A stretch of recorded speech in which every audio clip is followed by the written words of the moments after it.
Hello friends, ngasi mayamda paro khara share tawjage mayam aigi channel si subscribe tawbiyu amadi bell icon da nambiyo mayam paro asi fazai comment pebiro fazaraga fazai thiraga thi haibiro I just some khangjaningbadaginiko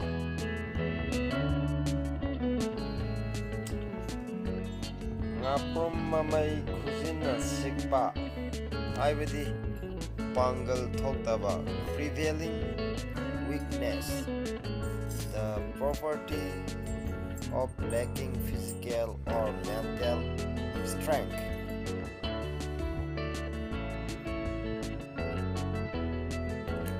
Tana tharaba sa yengba honade haibadi khut salaba pot nanthokpa honade. A captive can never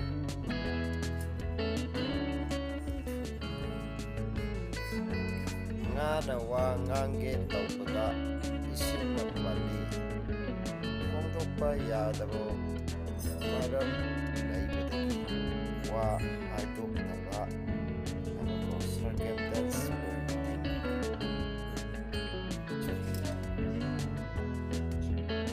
sapu kairaga hui harawi haibadi atopa migi amang ata thokpada khudum zaba lawa, taking advantage of another person's misfortune.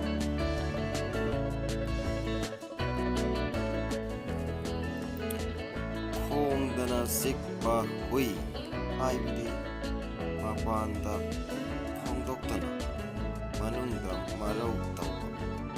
The opposite of barking dog never bites.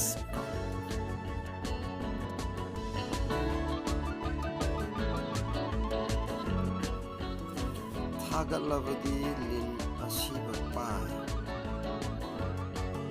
mina thagalaga harauba araiba maril topa over self admiration from people's spread.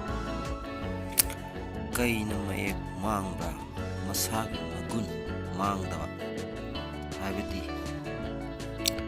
show a person's true colors.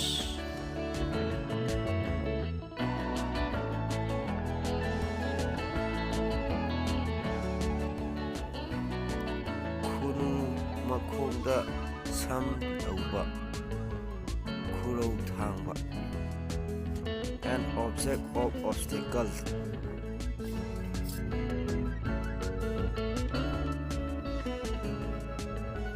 Kai macha chaunaba yoglaga chauraga chage hai tawbimal khangdaba migi phanaba